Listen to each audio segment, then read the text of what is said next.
In the last episode, I climbed a mountain before almost crashing into said mountain, and meeting a friendly wizard at the top. He told me tales of fantastic bathroom planning and made me grow to 4 times the size so I could barely fit into an elevator. I then made my escape into Kenya. You are now up to date. Well, it is official. I am now an international smuggler. Now I've got to go and try and find my drone. Now, as you all definitely remember from previous episodes, I said this about Ethiopia and Sudan. So this is going to be one of those deal with it when it happens situations. Well, it happened, so now I'm dealing with it.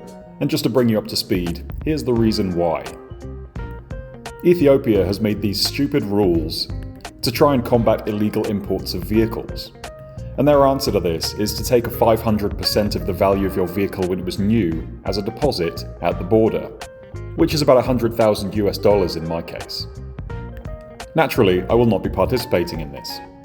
Also, Sudan has decided to become an absolute war zone since I left on this trip, and this means that my visa that I had before is not valid. And seeing as I can't get another one, it's kind of screwed things up for the rest of the trip. So here's my plan.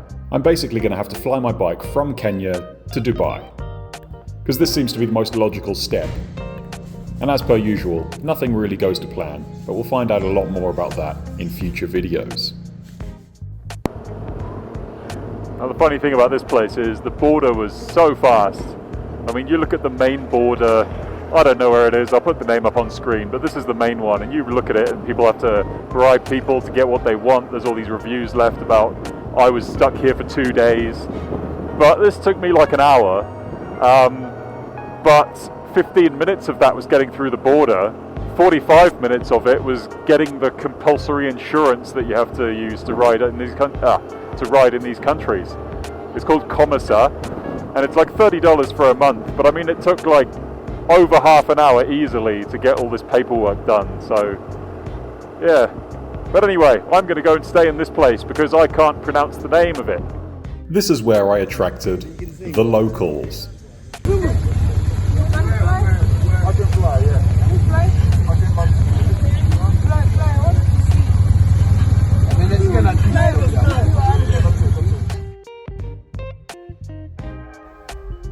Now, in today's episode of Weird Things Found in African Bathrooms, what could that possibly be other than an eye gouger? If I was a midget, that would be eyeball height. Ugh. Now, it turns out this hotel, Amboseli Junction, is really close to Amboseli National Park, which is a huge safari park full of every animal you could imagine. So I've decided to try and go through there on my bike, which is not strictly allowed, but I'm sure that my bike is faster than most of the animals anyway. Now, seeing hyenas while you're slightly exposed on a motorbike is a little bit disconcerting, but I saw 2 of them dive into a tunnel, so I decided to investigate. What are you doing in there, hyenas? Don't eat me, please.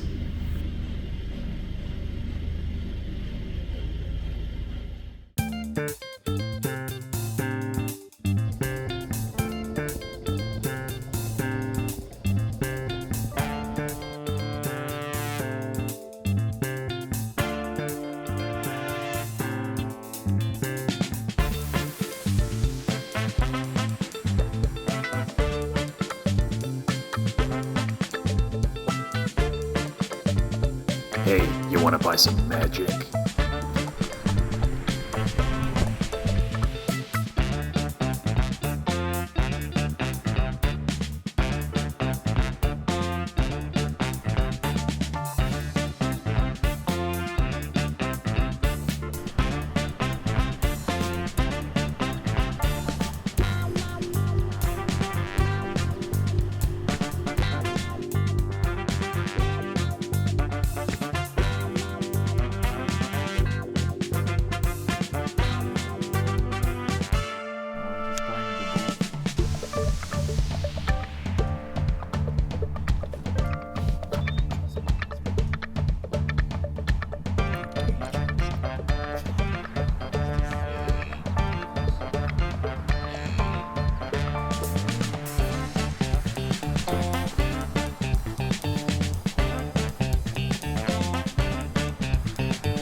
Now when I eventually saw lions, naturally I didn't want to get that close to them. But I was spotted by one. And if you've ever wanted to experience a look that says, "I want to eat you," there it is, right there. I didn't stay around here for very long.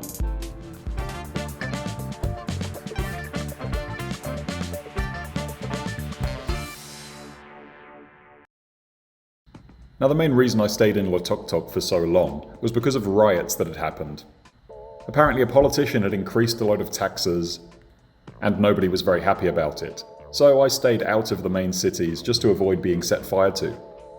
But now that that's all over, I decided to head to Nairobi, because that's where the bike's going to get dropped off. I quite like this, because all the bikes just go on the pavement. So I decided to join them. What do you think of that, Australia? I just lost my license.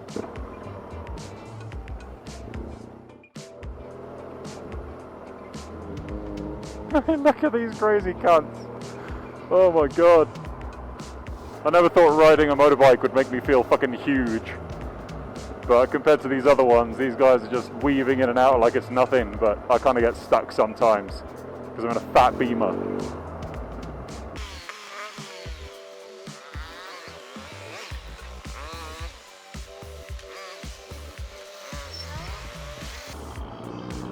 Good job, dude. You got no idea what's going on.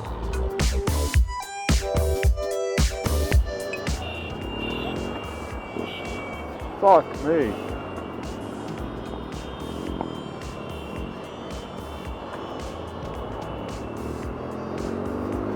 Well, all I can assume was that was a VIP moving about, because they just stopped all the traffic for like 10 minutes, and then you see a little group of fancy cars going past.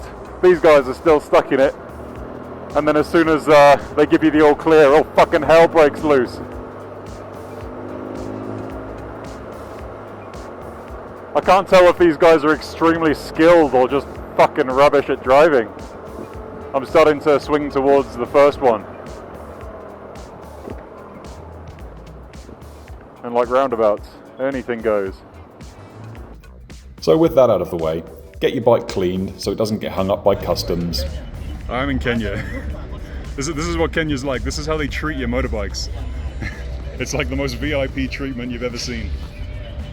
I just took a wrong turn and ended up at the airport trying to get to my hotel, and they've got gate guards there, and they were wanting to search me before I got in so I could turn around, and that would have been horrible because obviously like right now I'm carrying like a knife and some pepper spray. I haven't hidden my drone yet, so I probably would have got arrested. So, you know, thankfully I was able to de-escalate it a little bit and they didn't want to search it anymore. But yeah, that could have been horrible. And then drop it off at the packaging depot before booking your flight to Dubai and saying goodbye to Africa. So let's see what dramas unfold in the next episode.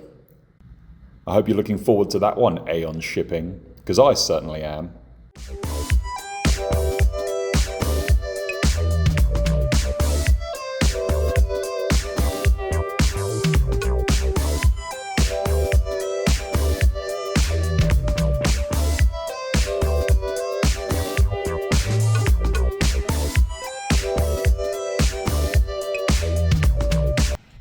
Obviously, I didn't ride a motorbike through a national park full of lions.